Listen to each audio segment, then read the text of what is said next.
Ay mga kapatid, ang lakas ng ulan. Try nating pahintuin mga kapatid. Sa paintulot ng dakilang amang Amerika, sana po pagbibigyan niyo pa akong ipahinto ng ulan para masundo ko po ang aking misis.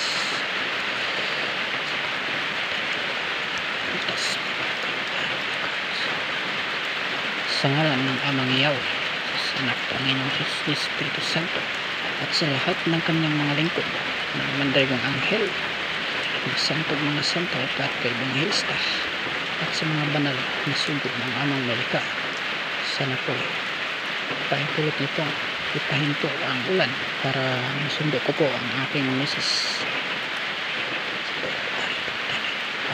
Rutas pagkapo pera nakasoka orkaha kulog sigla ulan bagyo hangin. Ipahinto po ang ulan sa paintulot ng dakilang amang Amerika. Karnados sa pagkakas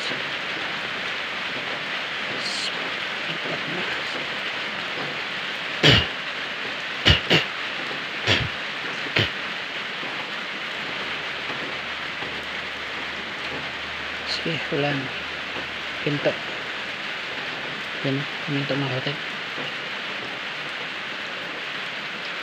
Sige, para masundo ko po ang aking asawa ang Yahweh, sana po kahit kalating oras lang para masundo ko po ang aking misis. Aray tapos pambagin ba yung naka saka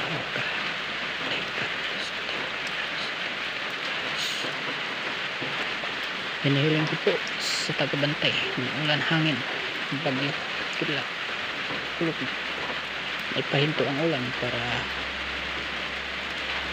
masundo ko po ang aking asawa sa hari kami. Okay na, rotas pambagin karnaka soka orkaha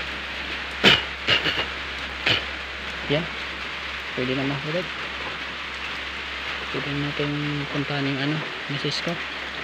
Shout out nga pala sa lahat ng mga solid supporters ko dyan, mga bro, sis, madam, at sa lahat ng mga sumusubaybay sa aking munting channel. Shout out po sa inyo lahat. Ingat kayo palagi mga kapatid. God bless all po sa inyo lahat. Ang pagpapahinto ng ulan mga kapatid ay hindi madali, sapagkat kung